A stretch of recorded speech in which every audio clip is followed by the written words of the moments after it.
Topic लेकर के आए हैं वो 11th क्लास का आगे चैप्टर कंटिन्यू करना चाहते हैं, ठीक है। जो बायोलॉजी का जो चैप्टर हम पढ़ा रहे थे लिविंग वर्ल्ड, उसी को आगे कंटिन्यू करेंगे, ठीक है। तो हमने कल पढ़ा दिया था कि लिविंग के बारे में समझा दिया था और नॉमेनक्लेचर के बारे में बताया था, आइडेंटिफिकेशन के बारे में बताया था, ICZN, ICBN, ये सारा क्लियर हो गया, ठीक है। अब आगे चल हम बताएंगे कि नॉमेनक्लेचर जो टॉपिक है उसी को कंटिन्यू करेंगे। तो सबसे पहले हम टॉपिक जो यहाँ पे लेके चल रहे हैं वो बाइनॉमियल नॉमेनक्लेचर लेके चल रहे हैं। बाइनॉमियल नॉमेनक्लेचर,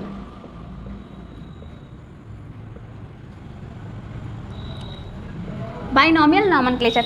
बाइनॉमियल से हम ये समझते हैं कि बाई मतलब क्या होगा बेटा, टू। बाई मतलब क्या होगा, टू, यानी जिस ऑर्गेनिज्म या ऑर्गेनिज्म रख ले या फिर कंपोनेंट के जो टू कंपोनेंट सिस्टम होना चाहिए, टू कंपोनेंट्स। बाई मतलब क्या होगा, two component system, two component system. अब बाइनॉमियल नॉमेनक्लेचर को किसने दिया था? बाइनॉमियल नॉमेनक्लेचर को कैरोलस लीनियस सर ने दिया था।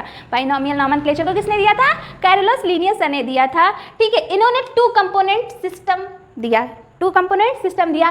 फर्स्ट था जिसको बोलेंगे जेनेरिक नेम। फर्स्ट क्या है? Generic name. First generic name और दूसरा स्पेसिफिक एपिथेट, स्पेसिफिक एपिथेट, ठीक है। यही दो कंपोनेंट जो हैं, इसी टू कंपोनेंट सिस्टम को क्या कहा गया बेटा? बाइनॉमियल नॉमेनक्लेचर कहा गया, ठीक है। जैसे अब एग्जांपल हम लेके चलते हैं, मैंगो। मैंगो तो सभी देखा है होगा। मैंगो को क्या बोलते हैं हिंदी में? आम। ये तो सब जानते हैं कि मैंगो को आम ही कहते हैं। ये तो कॉमन लैंग्वेज हो गई, मैंगो इंग्लिश लैंग्वेज हो गई। अब इसका साइंटिफिक नेम क्या होगा? Mangifera, Mangifera indica, Mangifera indica, ठीक है। मैंगीफेरा इंडिका मैंगो को बोलते हैं। तो मैंगीफेरा, जो मैंगीफेरा वर्ड है ये क्या है? जेनेरिक नेम है। क्या है बेटा? जेनेरिक नेम है। और इंडिका क्या है? वो स्पेसिफिक एपिथेट है, स्पेसिफिक एपिथेट है, ठीक है। तो मैंगीफेरा जेनेरिक नेम हो गया, इंडिका स्पेसिफिक एपिथेट हो गया। तो इसी जो साइंटिफिक नेम है इसी को टू कंपोनेंट सिस्टम में बताया लीनियस सर ने। इसी सिस्टम को क्या कहा जाएगा बेटा? बाइनॉमियल नॉमेनक्लेचर कहा जाएगा, ठीक है। अब तो चल, ये तो बाइनॉमियल नॉमेनक्लेचर की बात है। अब कुछ नॉमेनक्लेचर की यूनिवर्सल रूल दिए गए।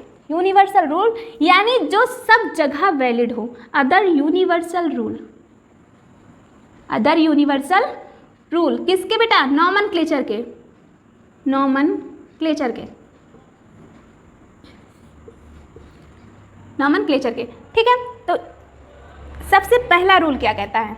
ये जो यूनिवर्सल रूल है वो सबसे पहला रूल ये कहता है कि बेटा अगर कोई बायोलॉजिकल नेमिंग किया जा रहा है, यानी बायोलॉजिकल नेम है, तो उसका जो पहला वर्ड है, जो पहला वर्ड है वो जीनस को रिप्रेजेंट करता है। पहला वर्ड किसको रिप्रेजेंट करेगा?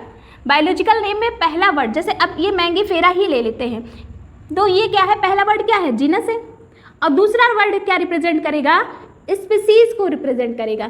यानी सबसे फर्स्ट में क्या कहा गया है कि पहला वर्ड जीनस को रिप्रेजेंट करता है और दूसरा क्या रिप्रेजेंट करेगा वर्ड? वो स्पीसीज को रिप्रेजेंट करेगा, ठीक है। पहला रूल हो गया। अब दूसरा रूल क्या है बेटा? यूनिवर्सल रूल कि अगर कोई बायोलॉजिकल नेमिंग की जा रही है तो वो किस में होगी?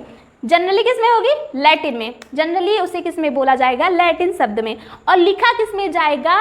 इटैलिक्स में। जनरली बायोलॉजिकल नेम किस में होंगे? Generally biological name, generally biological name किस में होंगे? लैटिन। और लिखा है रिटन किस में किया जाएगा? रिटन इटैलिक्स में। किस में किया जाएगा बेटा? इटैलिक्स में। ये तो सेकंड रूल हो गया। अब तीसरा रूल क्या कहता है बेटा? अगर कोई साइंटिफिक नेमिंग की जा रही है, यानी कोई बायोलॉजिकल नेम किसी ऑर्गेनिज्म का दिया जा रहा है, तो वो क्या होगा? बायोलॉजिकल नेम अगर ऑर्गेनिज्म का दिया जा रहा है तो उस जो नाम किया गया है उसके अंदर अंडरलाइन जरूर होनी चाहिए, उसके नीचे अंडरलाइन जरूर होनी चाहिए, सेपरेटली अंडरलाइन। क्या होनी चाहिए? सेपरेटली अंडरलाइन, सेपरेटली अंडरलाइन होना चाहिए। और किस में लिखा होना चाहिए? हैंड रिटन होना चाहिए। किस में होना चाहिए? हैंड रिटन, हैंड रिटन,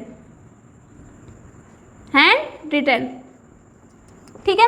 और प्रिंटेड किस में होगा? इटैलिक्स में। बायोलॉजिकल नेम जो लिखा जाएगा उसके नीचे अंडरलाइन होना चाहिए, सेपरेटली अंडरलाइन। दूसरा हैंड रिटन होना चाहिए। तीसरा प्रिंटेड इटैलिक्स, किस में प्रिंट होना चाहिए? इटैलिक्स में, प्रिंटेड इटैलिक्स में, इटैलिक्स। ठीक है, ये तो हो गया।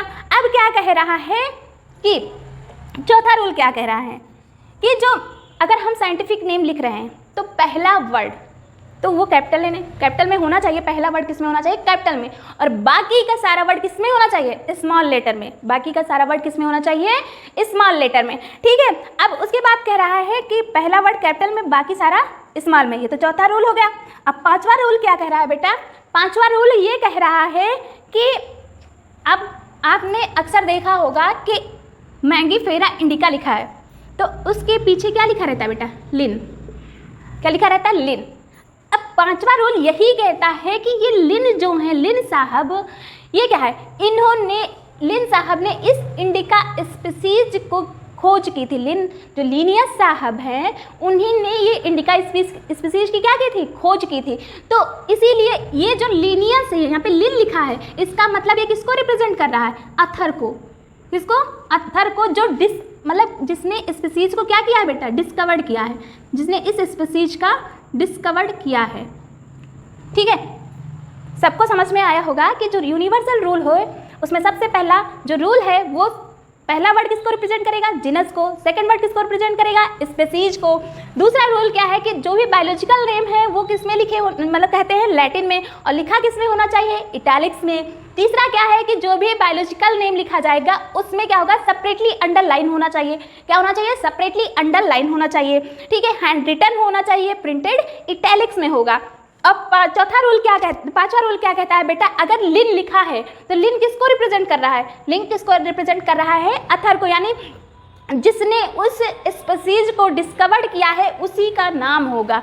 ठीक है, और नेक्स्ट रूल ये कह रहा है कि जो भी साइंटिफिक नेम होगा उसका पहला वर्ड कैपिटल में होगा और बाकी सारा स्मॉल में होगा। अब नेक्स्ट जो मेरा वीडियो होगा उसमें हम क्लासिफिकेशन बताएंगे। ठीक है, थैंक यू।